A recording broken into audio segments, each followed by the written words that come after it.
बच्चों, आज हम 4.2 लोक कथाएँ पढ़ेंगे। आज आज भी वाचिक परंपरा में लोक साहित्य विद्यमान है, जिसे हम लोक कथा, लोकगीत, लोकगाथा, कहावतें, हाना, मुहावरे, जौनुला पहेली आदि के नाम से जानती हैं। ये लोक संपत्ति है। इनकी रचना किसने की, यह अज्ञात है।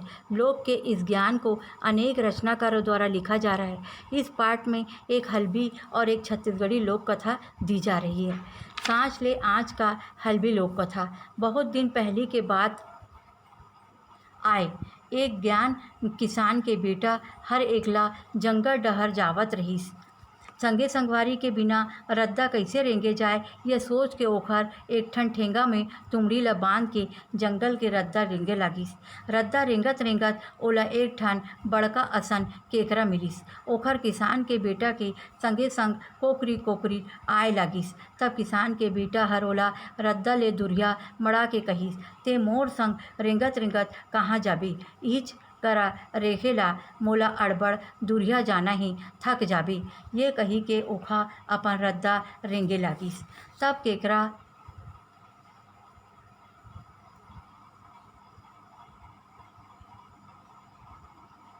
केकरा हर कहिस, भाई ददा संग में संगवारी होही, रद्दा थोकिन सरू होही, मोला तय संग ले जाबे, हर चिंचा ते जनगी पाबे।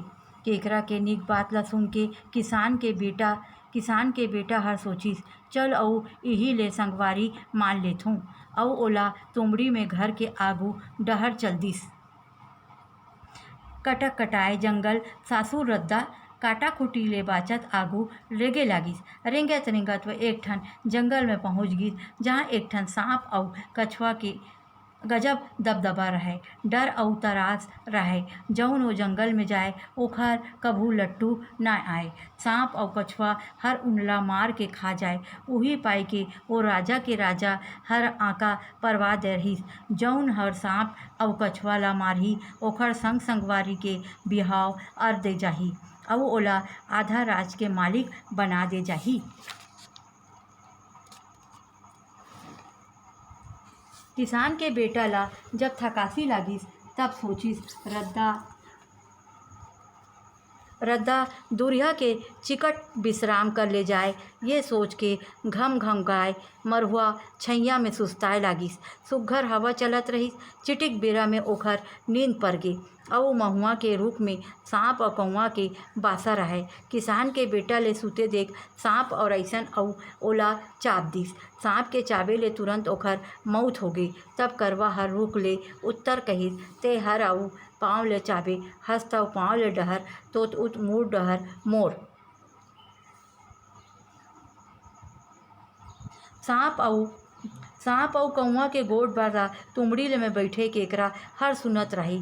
बेरा देख के झिरला गए आइस अउ सांप के घेंच ला घर लिस अउ कहिसे, ते हर मोर संगवारी ले जिया नहीं, तोरो पसंद नहीं बाचय। सांप छटपटाए लागिस, फेर ओखर छक्का पंजा नहीं चलिस। एला देख के कौआ के टोंटा सुखाए लागिस। मौका देख ले ठेंगा आइस और करवा ले ठठाए लागिस, कौआ अधमरा होगे। तब सांप और कौआ हर की कोली करीन, हमला माफ़ी दे दो सगा भाई, अब ऐसन गलती कभू नहीं करन। केकरा हर कहिस, अब परान संकट में ही तब नता रिश्ता सुस्ता आथे, माफ़ी तभे मिलही हमर संगवारी ला जियाबे। जब खुद के परान संकट में होथे तब शरत मंजूर होथे। सांप तुरंत किसान के बेटा के देह ले बिक ला तीर दिस। सांप के बिक तीर के ही बाद ओला होश आइस। तब कहिस, अड़बड़ बेर ले सूत गेहूँ केकरा भाई, अब चलो। केकरा ह सुबह बात ला किसान के बेटा ला बताइस। किसान के बेटा ह कहिस, दुश्मन ला कइसे माफ़ी। केकरा भाई के कहिस, सांप अउ कछुआ के मुड़ी ला काट के गमछा में गुरमेट के धर लिस। ये सब वही लकठा में गाय चरावत धोरई हर देख रहिस। जइसे किसान के बेटा हर अपन रद्दा रेंगिस, धोरई हर मरे सांप के ककवा धर के राज दरबार में पहुंच गे। राजा हर दरबार में बैठे रहे। राजा के आगू में जाके धोरई हर कहिस, राजा साहब, मैं हर सांप और कौआ ला मार डारेव। ये कही के मरे सांप और कौआ धड़ ले राजा के आगू में मढ़ा दिस। धोरई के बात ला सुन के राज दरबार में उछाव के बादर छागे। आज अत्याचारी सांप और कौआ ले मुक्ति मिलेगी। राजा हर कही हमर घोषला के पालन होना चाहिए। राजकुमारी के बिहाव धोरई के संग कर ले तैयारी करो। राजा हुकुम ले चारों ओर मुड़ा में राजकुमारी के बिहाव के तैयारी होए लगिस। एक तो अत्याचारी सांप और कौआ के मुक्ति, दूसरी तरफ राजकुमारी के बिहाव। ये खबर हा जंगल के आगी असन चरु में बढ़ गई।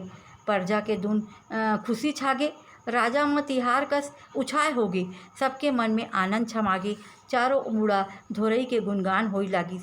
धुरई घुस आगे तब ओखर बिहाव राजकुमार के संग होई। अब वो राजा के दामाद बन जाही, आधा राज के मालिक बन जाही। अब वो ओखर दुख के रात हर पर हागे। राजा भर के छोटे मन के राजकुमारी के बिहाव में शामिल हो गई। बन राज दरबार पहुँचिस लागिस।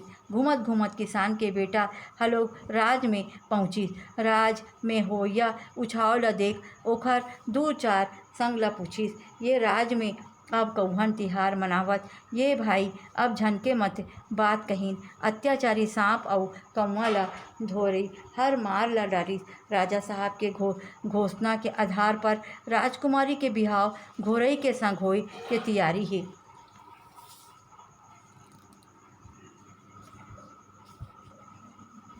ये बात ला सुन के किसान के बेटा अचरज में पड़ गए। सांप और कौआ के ला तो मारे हो धोरई हर कहिस जान डारिस। वो कहिस भाई सांप और कौआ ला तो मारे हव, धोरई ह सच नहीं कहत है। ये बात कान के ल कौन होवत राज दरबार में पहुँचेंगे। मंत्री हर राजा ले बताइस। एक झन परदेसी ओ आए हे ओखर कहिथे सांप और कौआ ला मारे हा। राजा कहिस ऐसे तो परदेसी ला राज दरबार में हाजिर करे जाए और धोरई ला घलो बलाए जाए।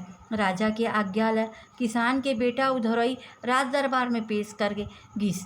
राजा हर किसान के बेटा ला कहिस यदि सांप और कौआ ला ते मारे हस सबूत पेश कर।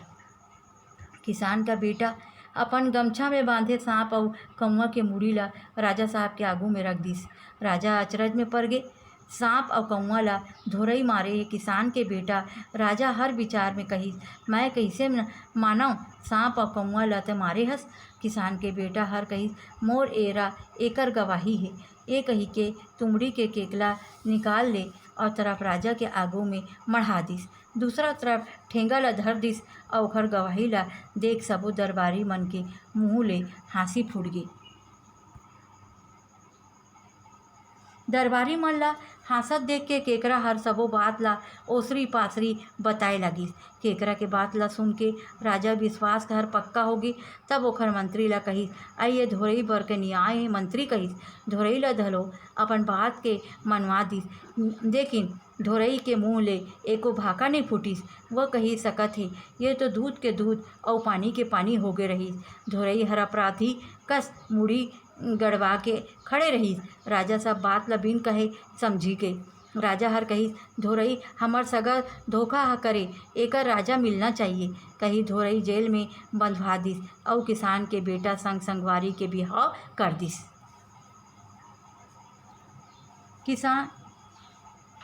किसान के बेटा हर राजा के दामाद बन के राजमहल में रगे लगिस और वहाँ के सुख सुविधा होके बाद ओखर मन में लागत रहे 24 घंटा आई के बैठ के दिन हल घलो नहीं पाए। तब राजकुमारी ले कहिस मोर ददा हर करके रहिस सदा मेहनत करके जिंदगी बितागे। ये बात सही आए बिना मेहनत करे अनाज नहीं खाना चाहिए। बिन मेहनत के भोजन खाना पाप के बराबर होते। ये कही के ओखर राजा के खेत में जाके काम बूता करके लागिस। किसान के बेटा ला खेत में काम करत देख लोगन हाँसी और कतको मन के ओखर खिल्ली उड़ाए। हड़िया के मुँह में लपरई में ढाप के मनखे के मुँह में काला ढब्बे।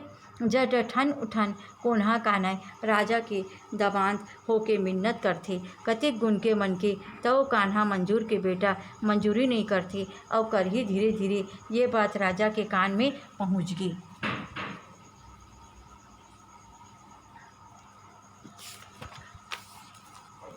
राजा ओलो दरबार में बला कहिसे मैं तब किसान के बेटा लो हंस राजा के दबाद आस और तोला तहर कर काम बूता करन शोभा नहीं देवे। प्रजा ले बने होवत किसान के बेटा ला कही, महाराज मोला क्षमा ददू, काम उन कोनो अपराध नोहे। मैं अपन खेत में मिन्नत कथौ, राजा के दामाद होके मैं मिन्नत करथूँ और प्रजा के मिन्नत में आदर भाव जागी। कोनो ल काम ओखर छोटे बड़ के नहीं समझना चाहिए। धन दूनी रात चौगनी बढ़ी, जौन के राजा हर मिन्नत करथे वो राजा बे कभू कंगाल भूखमरी नहीं होए। अब दमान के विचार ले सुनकर हर गदगद होगे, ओला अपन छाती ले लगा लीस, तब ओला विश्वास होगे। हर मिन्नती के संगे संग विचारन घलो राजा हर दरबार में घोषणा कर दिस, मोर इही दमाद हर राज के उत्तराधिकारी होही। राजा के घोषणा ल सुन के दरबार में उछाल छागे।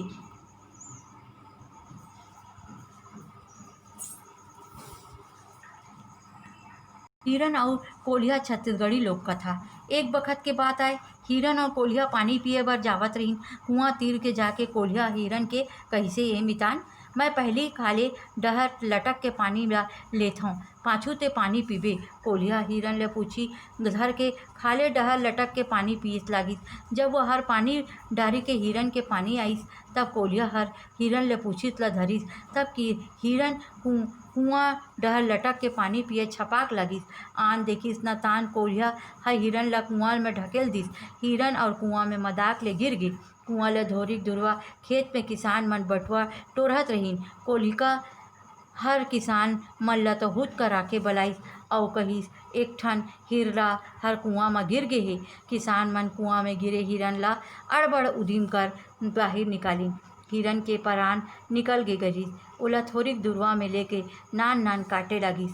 तब एकछा कोल्ही हव तीर में जाके कही, संगवारी हो, एक भागा मांस महू ला नहीं दूहू का। किसान मन में कहिस, गजब मेहनत करके हमन हिरन ला कुआं ले किसान मन हन कहिन, गजब मेहनत करके हमन हिरन ला कुआं ले बाहिर निकालते हन पाए, ये एमा पोगरी हिस्सा हमरे हे। कोलिया हर कहिस, फिर हिरन के कुआं में गिरे के खबर में हर दे कहवाकर ले होथे, जेखर कामे तेखे खाए चाम। ऐसे कही के किसान मन इनकार कर दिन।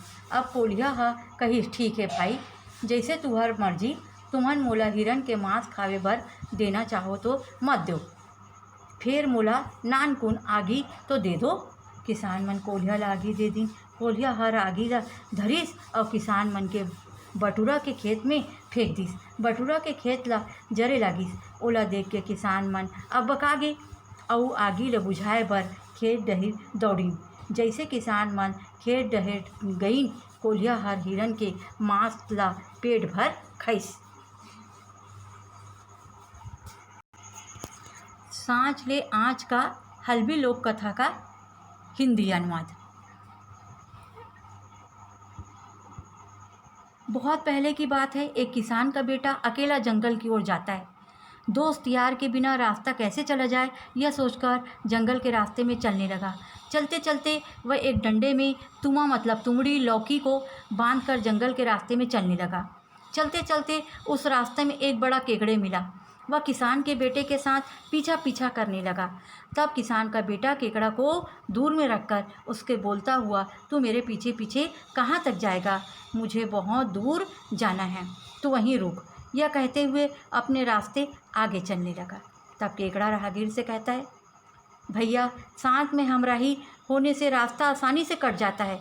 यदि आप मुझे अपने साथ ले चलते हैं तो आप निश्चिंत होकर अपनी यात्रा पूरी कर सकेंगे।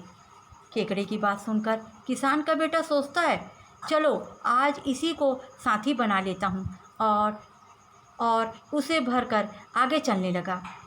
किसान का बेटा कांटों आदि से चलते हुए जंगल के रास्ते को पार करता है। चलते चलते वो सभी जंगलों को पार करता है। वह थक जाता है। एक घने वृक्ष के पास पहुंचा जहां सांप और कौवा रहता है। जो व्यक्ति उस पेड़ के नीचे रुकते हैं उन्हें सांप और कौवा मार डालते हैं और खा जाते हैं। इस तरह दोनों आतंक फैला रखे थे। उनके आतंक को देखकर वहाँ के राजा मुनादी करा दी, जो भी सांप और कौवा को मार डालेगा उससे वो अपनी राजकुमारी का विवाह कर दिया जाएगा। तब आधा राज्य भी उसे प्रदान कर दिया जाएगा। किसान का बेटा विश्राम करने के लिए रुका और अच्छी हवा बह रही थी, मतलब चल रही थी। थोड़ी ही देर में उसे नींद आ गई। उसी महुआ के पेड़ में सांप और कौवा का बसेरा रहता है। किसान का बेटा सोता देख सांप के नीचे आकर उसे काट देता है। सांप के काटने से उसकी तुरंत मौत हो जाती है। तब कौवा नीचे उतरकर कहती है, तूने इसके पैर की तरफ से काटा है, इसलिए पैर तरफ का हिस्सा तेरा और मुड़ का या सिर के तरफ का हिस्सा मेरा। कौवा व सांप की बातचीत को तुमा के खोल में बैठा केकड़ा सुन रहा था।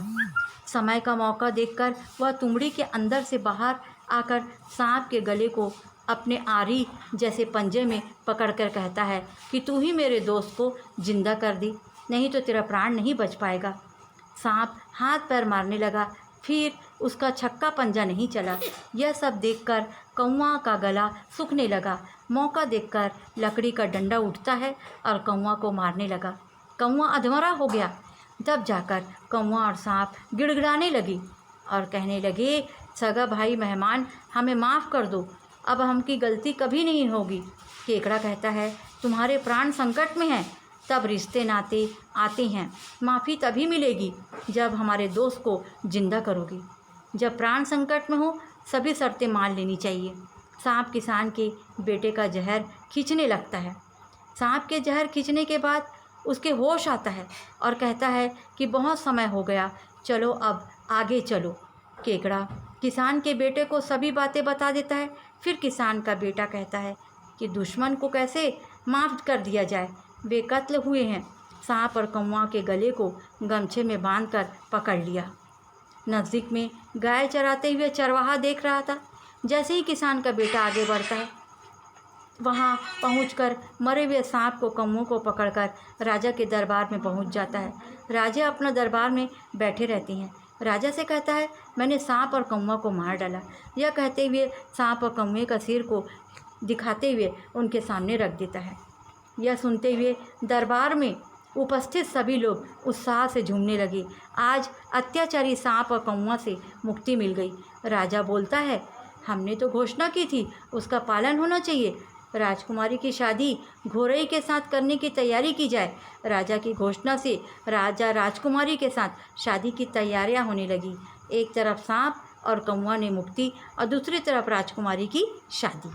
ये खबर जंगल में आग जैसे पूरे राज्य में फैल गई और प्रजा में दुगनी खुशी फैल गई।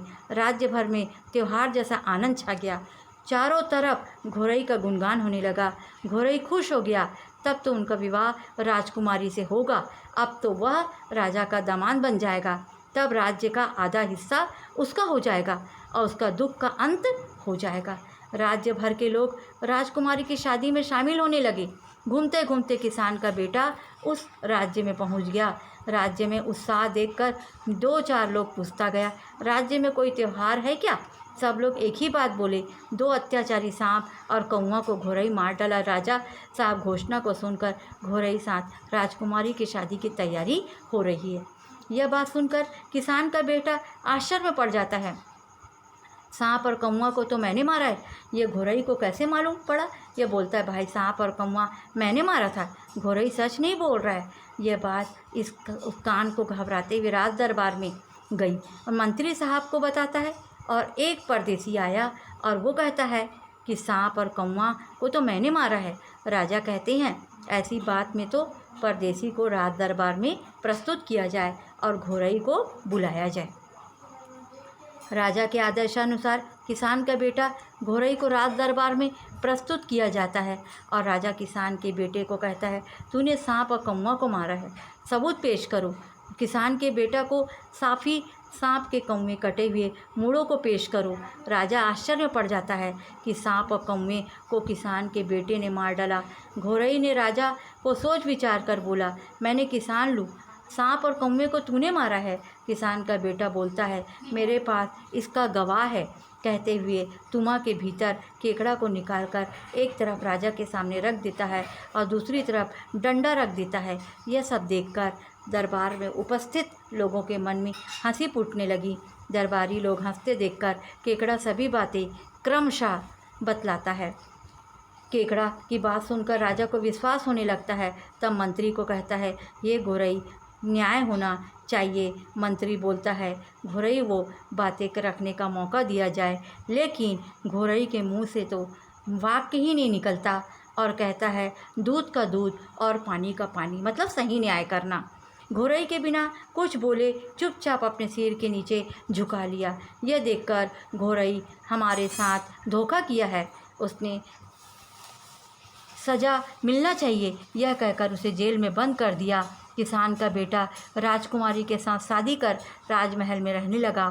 सब सुखी सुविधा रहने लगे। उनके मन में वहाँ मन नहीं लग रहा था। वे राजकुमारी को बोलता कि मेरे पिताजी ने कहा था कि हमेशा मेहनत करके अपने जीवन बिताना चाहिए। सत्य है, बिना मेहनत के भोजन करना पाप के बराबर होता है। यह कहकर वो राजा के खेत में काम करने लगा। किसान के बेटे को खेत में काम करते देखकर लोग हंसने लगे। कई लोग उसका मजाक उड़ाने लगे। बर्तन के मुंह में ढक्कन को ढांकते हैं, जो लोग मुंह में किसने ढका है, जिसकी मुंह उतनी बातें। कहता हुआ मजदूर का बेटा मजदूरी नहीं करेगा तो क्या करेगा। धीरे धीरे ये बातें राजा के पास पहुंच गई। राजा उनको दरबार में बुलाकर बोला कि तुम किसान के बेटे, तुम राजा के दामाद हो, आपके ये सब काम शोभा नहीं देता, प्रजा में अच्छी बातें नहीं हो रही है। किसान का बेटा कहता है कि महाराज मुझे माफ़ कर दीजिए, काम करना कोई अपराध नहीं है। आपने खेत में काम करना अपराध नहीं है। खेत में मेहनत करता हूँ, राजा का दामाद होकर मैं मेहनत करूँगा। प्रजा के अंदर मेहनत करने का भाव जागृत होगा। अब कोई काम छोटा या बड़ा नहीं समझेगा। हमारे राज्य में धन दिन चुगनी रात चौगनी बढ़ेगी। इस राज्य में कभी अकाल और भूखमरी नहीं होगी। अपने दामाद के विचार को सुनकर राजा का मन गदगद हो गया। उसको अपनी छाती से लगा लेता है।